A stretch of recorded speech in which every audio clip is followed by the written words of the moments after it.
नमस्कार दोस्तों। मैं हूं भूत की गली और आप सुन रहे हैं एक हॉरर कहानी, वो भी मेरी जुबानी। दोस्तों, आज की हमारी कहानी मध्य प्रदेश के सागर जिले में रहने वाले एक शख्स की होने वाली है। उसका नाम सुरेश यादव है, जो पेशे से एक अनुभवी ट्रक ड्राइवर हैं। तो चलिए अब आगे की कहानी को उसके पॉइंट ऑफ व्यू से सुनते हैं।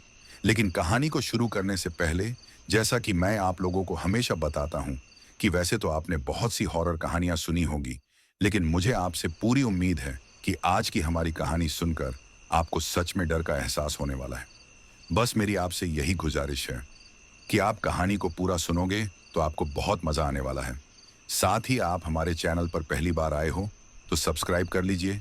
ऐसा करने से हमारी और आपकी नज़दीकियां बढ़ जाएगी और आगे आने वाली वीडियो आपके पास आसानी से पहुंच जाएगी। तो ज़्यादा समय ना लेते हुए अब कहानी को सुरेश के पॉइंट ऑफ व्यू से शुरू करते हैं। नमस्कार दोस्तों, मेरा नाम सुरेश यादव है।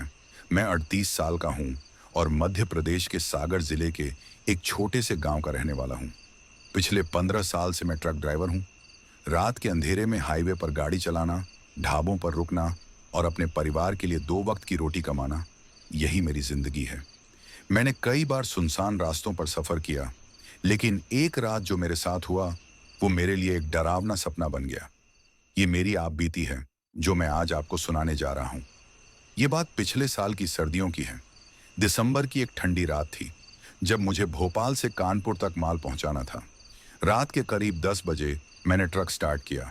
हाईवे पर कोहरा इतना घना था कि हेडलाइट्स की रोशनी भी 10 से 15 फीट से आगे नहीं जा रही थी। मैंने अपने पुराने ट्रक का रेडियो चालू किया, जिसमें ये रातें, ये मौसम गाना बज रहा था। सब कुछ ठीक था, लेकिन मेरे मन में एक अजीब सी बेचैनी थी। करीब आधे घंटे बाद जब मैं NH-44 के एक सुनसान हिस्से से गुजर रहा था, मुझे लगा कि सड़क पर कोई चल रहा है। मैंने ट्रक की स्पीड कम की और खिड़की से बाहर झांका। कोहरे में एक काला साया दिखा जो सड़क के किनारे खड़ा था। मुझे लगा शायद कोई मुसाफिर है जो ठंड में मदद मांग रहा हो। मैंने ट्रक रोका और आवाज दी, कोई है क्या? लेकिन जवाब में सिर्फ सन्नाटा था। जब मैंने टॉर्च जलाकर देखा तो वहां कोई नहीं था। मेरा दिल जोर जोर से धड़कने लगा। मैंने खुद को समझाया कि शायद आंखों का धोखा हुआ और ट्रक आगे बढ़ाया। लेकिन थोड़ी देर बाद रेडियो अपने आप बंद हो गया। फिर अचानक से एक खरखराहट शुरू हुई और उसमें से एक हल्की सी आवाज आई, मुझे छोड़ दो। मैंने घबरा कर रेडियो का बटन दबाया, लेकिन वो बंद नहीं हुआ। आवाज अब ट्रक के अंदर से आ रही थी, जैसे कोई मेरे बगल में बैठा हो। मेरे हाथ कांपने लगे और मैंने ट्रक रोक दिया। ट्रक रोकने के बाद मैंने बाहर देखा। कोहरा और गहरा हो गया था और हाईवे का वो हिस्सा जो मुझे अच्छे से याद था, अब गायब लग रहा था। सामने एक कच्चा रास्ता था जो जंगल की ओर जा रहा था। मैंने ट्रक स्टार्ट करने की कोशिश की, लेकिन इंजन बार बार बंद हो रहा था। तभी ट्रक की विंडशील्ड पर मुझे एक आकृति दिखी, एक लंबा पतला साया जिसके हाथ असामान्य रूप से लंबे थे। वो धीरे धीरे मेरी तरफ बढ़ रहा था। मेरी सांसें थम गईं। मैंने हिम्मत करके ट्रक का दरवाजा खोला और बाहर कूद पड़ा। कोहरे में वो आकृति अब साफ दिख रही थी, एक काला लंबा शरीर जिसके चेहरे पर आंखें नहीं थीं, सिर्फ 2 गहरे गड्ढे। उसने मेरी तरफ हाथ बढ़ाया और एक खौफनाक आवाज में कहा, तू यहां क्यों आया? मेरी चीख निकल गई। मैं वापस ट्रक में भागा, दरवाजा बंद किया और किसी तरह इंजन स्टार्ट कर लिया। मैंने पूरी ताकत से गाड़ी भगाई, बिना पीछे देखे। सुबह होने तक मैं एक ढाबे पर पहुंचा।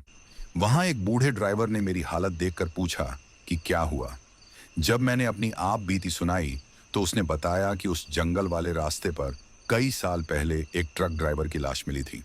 लोग कहते हैं कि उसकी आत्मा वहां भटकती है और जो भी उस रास्ते पर रुकता है उसे परेशान करती है। ये सुनकर मेरे होश उड़ गए। मैंने उस रात को कभी भूलने की कोशिश की, लेकिन वो डर मेरे साथ हमेशा रहता है। उस ढाबे पर रुकने के बाद मैंने सोचा कि अब सब खत्म हो गया। चाय पी, थोड़ा सुस्ताया और कानपुर माल पहुंचाकर वापस गांव लौट आया। लेकिन उस रात का खौफ मेरे पीछे पड़ गया था। मैंने बॉस से कह दिया, NH-44 पर अब पैर भी नहीं रखूंगा। उसने हंसते हुए कहा, अरे सुरेश, भूतों से डरने लगा? ठीक है, छोटा रास्ता ले लेना। पर अगले ही दिन मेरे ट्रक की चाबी गायब हो गई।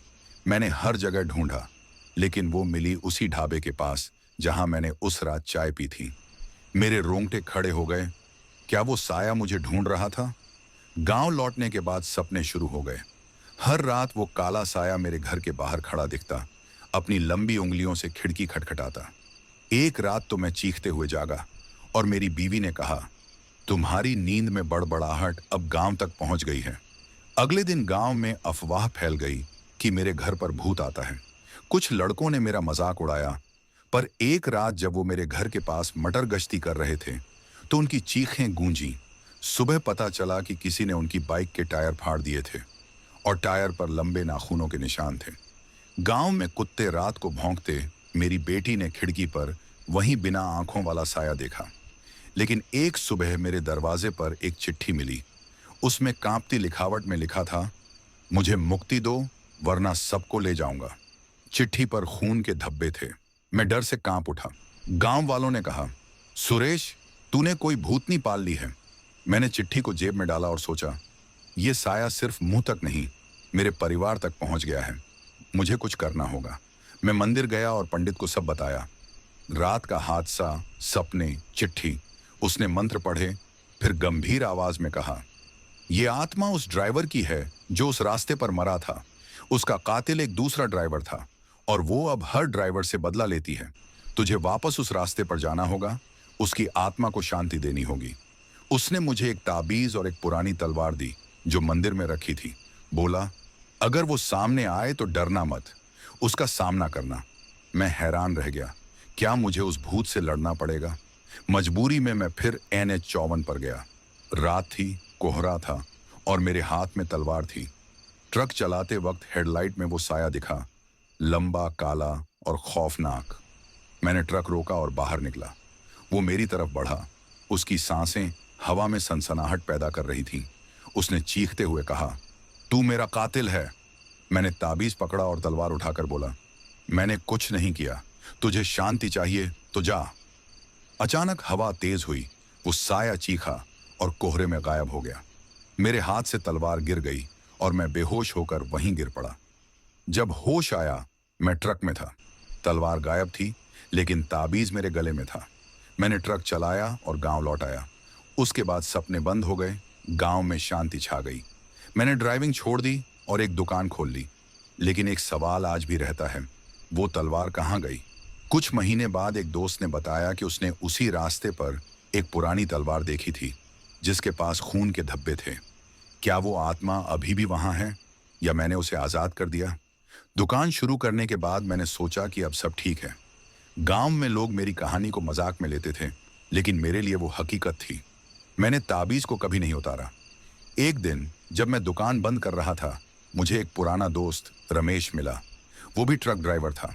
उसने कहा, सुरेश, तूने NH 44 की बातें की थी ना? मैंने भी वहां कुछ अजीब देखा। उसने बताया कि उसने उसी रास्ते पर एक तलवार देखी थी जिसके पास एक काला कपड़ा लिपटा था। मेरे होश उड़ गए। क्या वो वही तलवार थी जो मैंने उस रात छोड़ी थी? रमेश ने हंसकर कहा, मैंने वो तलवार उठा ली, घर ले आया। मुझे लगा कि उसने मजाक किया, लेकिन उसकी आंखों में एक अजीब सी चमक थी। अगले कुछ दिन रमेश मेरे पास बार बार आने लगा। वो पहले जैसा हंसता खेलता इंसान नहीं रहा था। उसकी बातें अजीब थीं। वो कहता, सुरेश, रात को कोई मेरे घर के बाहर खड़ा रहता है। मुझे लगता है वो तलवार की तलाश में है। एक रात वो मेरे घर आया। उसका चेहरा पीला पड़ गया था। उसने जेब से एक छोटा सा काला पत्थर निकाला और कहा, यह तलवार के पास मिला था, इसे छूने से मुझे अजीब सी ताकत मिलती है। मैंने पत्थर को देखा, उस पर खून के धब्बे थे। मैंने चिल्लाकर कहा, रमेश, ये सब फेंक दे। लेकिन वो गुस्से में चला गया। मुझे डर था कि वो साया अब रमेश के पीछे पड़ गया है। कुछ दिन बाद गांव में अजीब घटनाएं शुरू हो गईं। रमेश के घर के पास रात को चीखें सुनाई देती थीं। गांव वालों ने देखा कि उसके घर की खिड़कियों पर काले निशान बनने लगे, जैसे किसी ने लंबे नाखूनों से खरोंचा हो। एक रात गांव के चौकीदार ने रमेश को जंगल की ओर जाते देखा, हाथ में वही तलवार ली। मैंने सोचा कि अब मुझे कुछ करना होगा, वरना रमेश और गांव दोनों खतरे में पड़ जाएंगे। मैंने ताबीज कसकर पकड़ा और रमेश के पीछे जंगल की ओर चल पड़ा। जंगल में कोहरा था और हवा में सनसनाहट। मैंने रमेश को एक पुराने खंडहर के पास देखा, जहां वो तलवार ले खड़ा था। उसके सामने वही साया था, लंबा, काला और बिना आंखों वाला। रमेश चीख रहा था, मुझे छोड़ दे, मैंने कुछ नहीं किया। साया उसकी ओर बढ़ रहा था। मैंने हिम्मत जुटाई और चिल्लाया, रुक जा। साया मेरी तरफ मुड़ा और उसकी खाली आंखों ने मुझे जैसे जकड़ लिया। तभी रमेश ने तलवार मेरी ओर फेंकी और बोला, सुरेश, इसे ले, ये तुझे बचा सकती है। मैंने तलवार पकड़ी और साया मेरी ओर दौड़ा। मैंने तलवार उठाई और साये की ओर झपटा। उसने मेरे सीने पर वार किया, लेकिन ताबीज ने मुझे बचा लिया। मैंने तलवार से उस पर प्रहार किया और वो चीखते हुए कोहरे में गायब हो गया। लेकिन तभी रमेश मेरी ओर दौड़ा। उसकी आंखें लाल थीं। वो चिल्लाया, तूने मेरी ताकत छीन ली। मैं हैरान रह गया। रमेश अब रमेश नहीं था, उसमें वो साया समा गया था। मैंने तलवार फेंकी और भागा। पीछे से रमेश की चीखें आती रहीं, लेकिन जब मैं मुड़ा तो वो गायब था। जंगल में सिर्फ वो काला पत्थर पड़ा था जो अब टुकड़ों में बिखर चुका था। मैं गांव लौटा, लेकिन रमेश कभी नहीं मिला। गांव वालों ने कहा कि वो शायद जंगल में खो गया। मैंने ताबीज को मंदिर में चढ़ा दिया और दुकान को और बड़ा कर लिया। लेकिन एक रात जब मैं दुकान बंद कर रहा था, मुझे एक आवाज सुनाई दी, सुरेश, मैं अभी भी हूं। मैंने मुड़कर देखा, वहां कोई नहीं था। अब मैं हर रात मंदिर जाता हूं, क्योंकि मुझे लगता है कि वो साया या शायद रमेश कहीं ना कहीं मेरी तलाश में है। रमेश के गायब होने के बाद मैंने सोचा कि अब सब खत्म हो गया। दुकान चल रही थी, गांव में लोग मेरी कहानी को भूलने लगे थे। मैं हर रात मंदिर जाता और भगवान से दुआ मांगता कि वो साया मेरे जीवन से हमेशा के लिए चला जाए। लेकिन एक दिन जब मैं दुकान पर सामान रख रहा था, एक अनजान शख्स आया। उसने काला कोट पहना था और चेहरे पर बड़ा सा स्कार्फ लपेट रखा था। उसने धीमी आवाज में कहा, सुरेश, तूने जो तलवार फेंकी वो मेरी थी। मेरे हाथ से सामान गिर गया। उसने स्कार्फ हटाया। उसकी एक आंख खाली थी, जैसे साए की। मैं पीछे हटा और पूछा, आप कौन हैं? वो हंसा और बोला, मैं वो हूं जिसने उस ड्राइवर को मारा था। उस शख्स का नाम था कालिया, एक पुराना ट्रक ड्राइवर जो गांव में कभी नहीं आया था। उसने बताया कि कई साल पहले उसने NH 54 पर एक ड्राइवर को लूटने के लिए मार डाला था। वो तलवार उसका हथियार थी और उसी रात से वो साया उसका पीछा कर रहा था। कालिया ने कहा, जब तूने तलवार फेंकी, साया मेरे पास लौट आया, लेकिन अब वो तुझसे बदला चाहता है क्योंकि तूने उसे छुआ। उसने जेब से वही काला पत्थर निकाला जो टुकड़ों में था। बोला, ये उसकी ताकत का आखिरी हिस्सा है, इसे नष्ट कर, वरना हम दोनों मरेंगे। मेरे पैरों तले जमीन खिसक गई। मैंने कालिया से कहा, मैं अब इसमें नहीं पड़ना चाहता। लेकिन उसने मेरी गर्दन पर चाकू रख दिया और बोला, तू मेरे साथ जंगल चलेगा, वरना तेरे परिवार को खत्म कर दूंगा। मजबूरी में मैं उसके साथ जंगल की ओर चल पड़ा। रात थी, कोहरा घना था। कालिया ने कहा कि पत्थर का आखिरी टुकड़ा उसी खंडहर में है जहां मैंने रमेश को देखा था। हम खंडहर पहुंचे और वहां जमीन पर एक चमकता हुआ काला टुकड़ा पड़ा था। जैसे ही मैंने उसे उठाने की कोशिश की, हवा में सनसनाहट हुई और वो साया फिर सामने आ गया। साया चीखा, मुझे मेरी तलवार दो। कालिया ने मुझ पर चाकू ताना और बोला, सुरेश, इसे मार, ये मेरा पीछा छोड़ देगा। मैंने चिल्लाया, मैं बेकसूर हूं। तभी साये ने कालिया की ओर हमला किया। उसकी चीखें गूंजी और वो मेरे सामने कोहरे में गायब हो गया। मैं पत्थर लिए खड़ा रहा। साया मेरी तरफ मुड़ा, लेकिन इस बार उसने कुछ कहा, तूने मुझे आजाद किया। उसकी आवाज में दर्द था। वो धीरे धीरे गायब हो गया और पत्थर मेरे हाथ में चूर चूर हो गया। लेकिन तभी मुझे एक नोट मिला जो कालिया की जेब से गिरा था। उसमें लिखा था, रमेश को मैंने मारा। मैं हैरान रह गया। कालिया ने रमेश को मार डाला था। मैंने सोचा कि शायद रमेश उस रात जंगल में साये से नहीं, बल्कि कालिया से मारा गया। नोट में आगे लिखा था, तलवार मेरी ताकत थी, इसे वापस लेने आऊंगा। मुझे समझ आया कि कालिया ने मुझे इस्तेमाल किया था। वो साये से बचना चाहता था और मुझे बलि का बकरा बनाना चाहता था। लेकिन अब कालिया और साया दोनों गायब थे। मैंने पत्थर के टुकड़े जंगल में दफना दिए और गांव लौट आया। लेकिन एक सवाल रह गया, क्या रमेश सच में मर गया था? कुछ दिन बाद जब मैं दुकान पर था, एक लड़का आया। उसने कहा, सुरेश चाचा, ये आपके लिए है। उसने मुझे एक पुराना रेडियो दिया। मैंने हैरानी से पूछा, किसने भेजा? वो बोला, एक भैया ने जो जंगल से आया था। उसने कहा कि आप इसे पहचानते हैं। मैंने रेडियो चलाया। उसमें वही खरखराहट थी और फिर रमेश की आवाज आई, सुरेश, मैं जिंदा हूं। मेरे हाथ से रेडियो गिर गया। क्या रमेश सच में जिंदा था? या ये साये की आखिरी चाल थी? मैंने रेडियो उठाया और उसे मंदिर में रख दिया। अब मैं हर रात दुआ मांगता हूं कि यह सब खत्म हो जाए। रमेश की आवाज सुनने के बाद मैं रात भर सो नहीं पाया। वो रेडियो मेरे लिए एक पहेली बन गया था। मैंने उसे मंदिर में रखा, लेकिन अगली सुबह वो मेरी दुकान के दरवाजे पर फिर से मिला।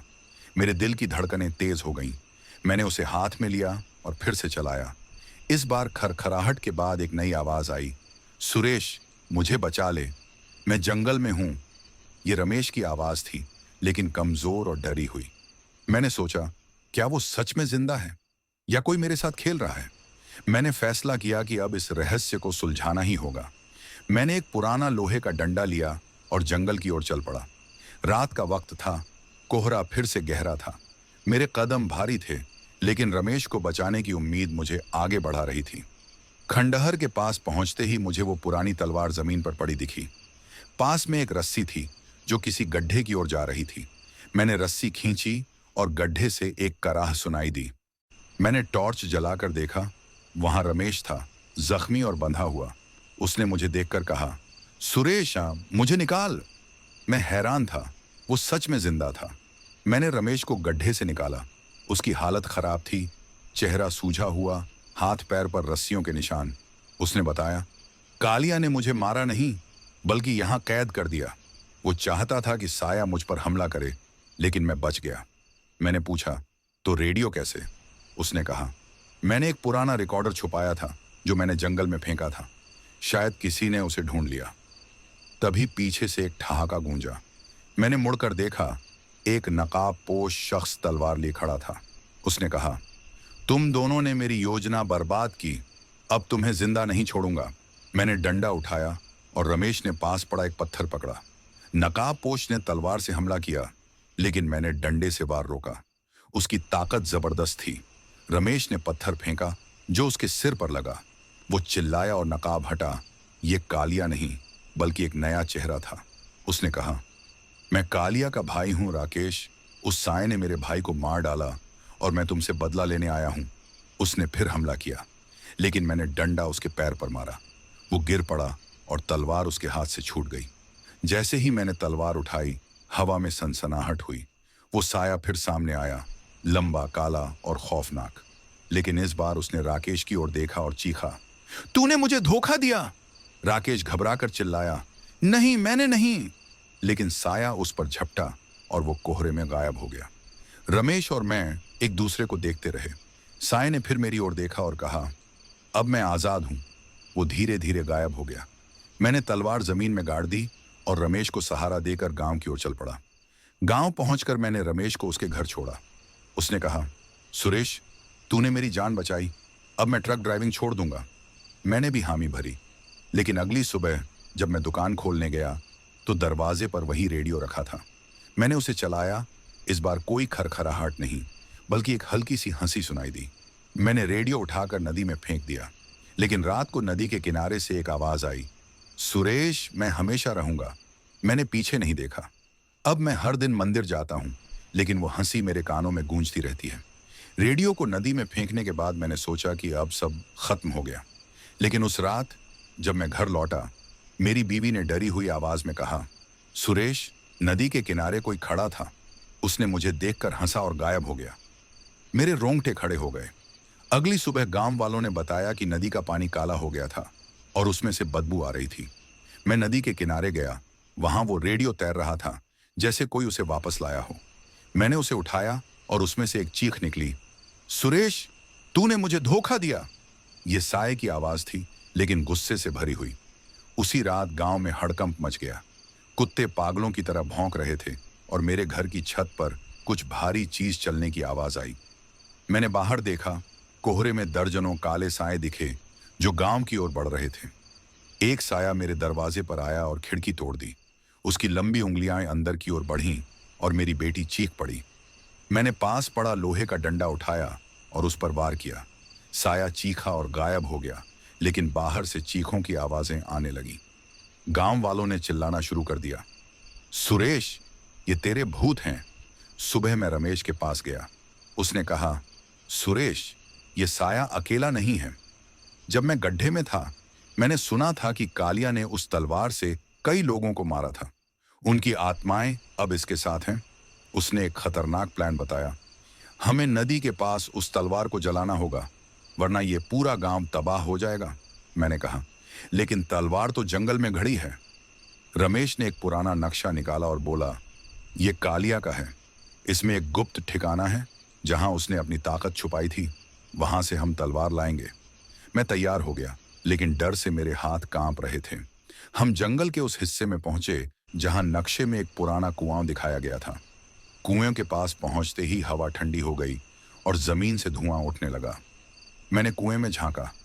अंदर वो तलवार चमक रही थी, लेकिन उसके चारों ओर काले साए नाच रहे थे। रमेश ने रस्सी फेंकी और कहा, तू नीचे जा, मैं ऊपर से कवर दूंगा।